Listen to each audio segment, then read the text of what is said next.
नमस्कार दोस्तों। मेरा नाम है पदम सिंह राजपूत। मैं मेरे चैनल पीएसआर क्लासेस पर आपका स्वागत करता हूं। कल मैंने मेरे यूट्यूब चैनल पर मेरी फोर्थ ग्रेड की डिग्री कैसे हुई उसके ऊपर जो जो प्रोसेस मेरा किया गया था उससे रिलेटेड मैंने सारे वीडियो में मैंने जानकारी आपको दी। काफी जनों के कमेंट्स आए कि सर एफिडेविट पर साइन करवा मतलब एफिडेविट जो कितने चाहिए, कौन कौन से ले जाने हैं, गजेटेड ऑफिसर के साइन कहाँ कहाँ पर करवाने हैं, उनको मैंने कमेंट्स के माध्यम से भी जानकारी दी। काफी जनों की रिप्लाई मैं दे भी नहीं पा रहा, तो मैंने सोचा कि एक वीडियो और बनाकर मैं आपको जानकारी दे दूं। और काफी जने ये भी मेरे को कमेंट कर रहे थे कि सर सेट किस तरह के से तैयार करना है, क्या क्या ले जाना है। तो आज फुल डिटेल वाइज आपको मैं और समझा देता हूँ। मेरे पास में 15 कॉलम वाला जो चेक लिस्ट है, लेकिन 16 कॉलम वाला चेक लिस्ट है जो आपको आपके सेंटर पर, डीवी सेंटर पर दे दिया जाएगा। तो सबसे पहले आते जाते ही आपको टोकन नंबर वाइज टोकन दिया जाएगा। जो पहले जाएगा उसको टोकन के अनुसार बायोमेट्रिक के लिए बुलाया जाएगा।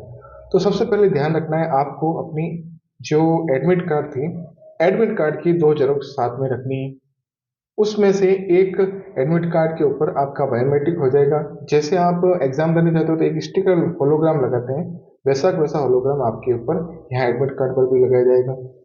उसके बाद में जिस टेबल पर आपको जाकर अपने डॉक्यूमेंट शो करने हैं वहां पर आपको भेज दिया जाएगा। अब सबसे पहले देखो, आपको सेट में रखना क्या है, क्रम वाइज क्या क्या रखना है। तो सबसे पहले आपकी तो आएगा एक तो वो एडमिट कार्ड। एडमिट कार्ड के बाद में आपका आएगा फुल आवेदन पत्र, जो आपने एप्लीकेशन फॉर्म भरा था वो आएगा। ठीक है। उसके बाद में आपकी स्क्रूटनी फॉर्म, ठीक है, स्क्रूटनी फॉर्म ध्यान रखना, स्क्रूटनी फॉर्म आएगा। उसके बाद में स्क्रूटनी भरने के बाद में आपकी जो पेमेंट स्लिप थी स्क्रूटनी की वो भी साथ में अटैच करनी है। ठीक है, ये हो गया। उसके बाद में आती है चेक लिस्ट। अब चेक लिस्ट में सबसे पहले स्कूटी फॉर्म हो ही गया। उसके बाद में आपकी 10वीं की मार्कशीट, 10वीं की मार्कशीट आपकी जन्म और दिनांक चेक की जाएगी, आपके नाम, आपका माता पिता का नाम, वो सारे फॉर्म में देखकर चेक किए जाएंगे। ठीक है। उसके बाद में आपको उसके जस्ट पीछे 12वीं की मार्कशीट भी लगानी है, और आपकी ग्रेजुएशन वगैरह जो भी डिग्री है वो साथ साथ में अटैच करते हुए चलना है। ठीक है। अगर आपने मान लो बीएड कर रखी हो, बीए कर रखी हो, किसी ने एमए कर रखी हो, जो जो डिग्री अवेलेबल है वो सीक्वेंस वाइज साथ में अटैच करते रहे। उसके बाद में जैसे किसी का कैटेगरी है, जैसे एस टी है, ओबीसी है, एमबीसी है, ईडब्ल्यूएस है, सहरिया, टीएसपी है, जिसका जो प्रमाण पत्र है वो चाहे पुराना हो चाहे नया हो, एक बार आपको लगा लेना है। ठीक है। और एफिडेविट भी जरूरी होता है। एफिडेविट जिसके मामलों किसी के नाम में करेक्शन है, किसी की मिस्टेक हो रही, तो एफिडेविट बनाकर जरूर रख ले ताकि साथ में अटैच कर लिया जाए, प्रॉब्लम ना हो इसके लिए। उसके बाद में आपकी कोई अन्य श्रेणी हो, चाहे कोई जैसे कि विधवा हो, विडो हो, खेल संबंधी विषय से है तो साथ में प्रमाण पत्र लगाना है। उसके बाद में आपका चरित्र प्रमाण पत्र, मेन चरित्र प्रमाण पत्र ये मिलेगा जो आपकी लास्ट रेगुलर एजुकेशन हुई है। चाहे मान लो आपने बीएड कर रखी हो, चाहे बीए कर रखी हो, रेगुलर जिसने लास्ट रेगुलर जॉब की होगी वहीं से आपको कैरेक्टर सर्टिफिकेट मिलेगा। ठीक है। वो कैरेक्टर सर्टिफिकेट लगाना है। उसके बाद में जो दो राजपत्रित अधिकारियों से आपने कैरेक्टर सर्टिफिकेट है जो आपके प्रमाणित किया गया था वो लगाने। उसके बाद में वचन बंद प्रपत्र सादे कागज पर, फिर संविधान शपथ पत्र आएगी। उसके बाद में दहेज संबंधित घोषणा पत्र जो आपने 50 रुपए के स्टाम्प पर बनाया था वो आएगा।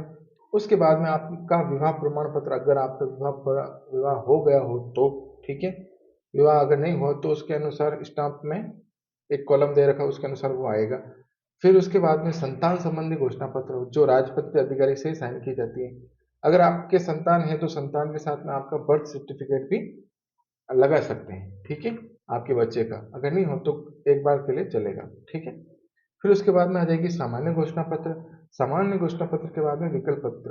अब कहीं पर हैं जो विकल्प पत्र मांग रहे हैं कि नॉन टीएसपी और टीएसपी दोनों के लिए जरूरी है, तो देखा जाए तो वो विकल्प पत्र हैं जो केवल टीएसपी वालों के लिए लागू होता है। फिर भी इसमें कोई इश्यू नहीं है, एक एक्स्ट्रा डॉक्यूमेंट हो जाते हैं तो कोई प्रॉब्लम की बात है नहीं। आप उसमें विकल्प पत्र भर के भी दे सकते हो, अगर नहीं भी है तो कोई बात नहीं। फिर उसके बाद में आपका आएगा नमूना हस्ताक्षर पत्र, और उसके बाद में आपकी आधार, जो आपकी आधार जेरोक्स है वो लग जाएगी। अब एक सेट ये कुल मिलाकर तैयार हो चुका है। अब सबसे पहले स्क्रूटनी फॉर्म में कई जनों का क्वेश्चन आ रहा था कि साथ में वो स्क्रूटनी में राजपत्रित अधिकारी द्वारा साइन करवाने हैं। हाँ, साइन करवाने हैं। और जो आपका ओरिजिनल अटेस्टेशन फॉर्म भरा हुआ था वो भी साथ में लगाना है। ठीक है, चाहे लास्ट लगाओ चाहे स्क्रूटनी के जस्ट पीछे लगाओ, वो लगाना है। और स्कोर कार्ड कहीं पर मांग रहे हैं और कहीं पर नहीं मांग रहे हैं, तो आप एक काम करना, लिंक है ही है आपके पास में टेलीग्राम की, कई दोस्त लिंक अवेलेबल होगी, नहीं तो आप RSM SSB की वेबसाइट पर जाकर आप चेक कर सकते हैं। रिवाइज रिजल्ट वाला जो लिंक आएगी वहां पर जाकर आपको एप्लीकेशन नंबर डालने, आपके DOB डालनी और आपका रिजल्ट आ जाएगा और फिर निकल कर आपको लगाना। अब पूरा एक सेट तैयार करने के बाद में उसी सेट की एक पूरी जेरोक्स सेट साथ में रखनी है। अब जेरोक्स करवाते समय आपको ये ध्यान रखना है कि आपका जेरोक्स एकदम क्लियर हो। ठीक है, आपका नाम वगैरह सब कुछ सही ढंग से दिखे। 10वीं और 12वीं मार्कशीट में आपने देखा होगा कि कॉर्नर में यहाँ पर डेट आती है, वो डेट कहीं कट न जाए, ये जरूर ध्यान रखें। और एक विशेष बात ध्यान रखना, अगर आपने अपने एप्लीकेशन फॉर्म में फोर्थ ग्रेड की डीवी और एप्लीकेशन फॉर्म जो आपने एग्जाम देने के लिए भरा था और स्क्रूटनी में जो जो आपने क्वालिफिकेशन शो कर रखी है, उनकी जेरोक्स आपको साथ में अटैच करनी ही करनी है। अगर नहीं होगी तो वो आपको भेजेंगे कि आपको जेरोक्स करवा कर लानी। और दोनों सेट पर आपको स्व प्रमाणित यानी अपने हस्ताक्षर जरूर करने हैं, एक भी पेज बाकी नहीं रहना चाहिए। इस तरीके से वो एक एक करते करते उनके पास में लिस्ट पड़ी होगी, एक एक डॉक्यूमेंट चेक करते जाएंगे, नाम वगैरह जो भी है, परसेंटेज समान है या नहीं है। ठीक है, कहीं कुछ चूक तो है नहीं, कहीं मिस्टेक तो नहीं है, ये सारी जांच करके वो एक बार दे देंगे। फिर उसके बाद में आपको बोल देंगे आपका डॉक्यूमेंट वेरीफाई हो गया। रिसिप्ट है, कई जनों ने कमेंट्स किए हैं कि डॉक्यूमेंट वेरीफाई की कुछ रिसिप्ट मिलेगी क्या, कि हाँ आपका डॉक्यूमेंट वेरीफाई हो गया है। तो ऐसी कोई रिसिप्ट नहीं मिलने वाली, क्योंकि बायोमेट्रिक ही आपकी एक तरीके का क्या होगा, आपके लिए प्रमाण होगा कि रिसिप्ट है, आपने बायोमेट्रिक करवाया और वही आपका क्या होगा, प्रमाण होगा। रिसिप्ट कहीं से भी अभी तक किसी मंडल में नहीं दी गई है, जहां तक मेरी जानकारी मुझे मिल पा रही है। अगर आपको और भी किसी टीवी से संबंधित कुछ भी, आपको अगर कुछ समझ में नहीं आ रहा है, तो कमेंट करके जरूर पूछें।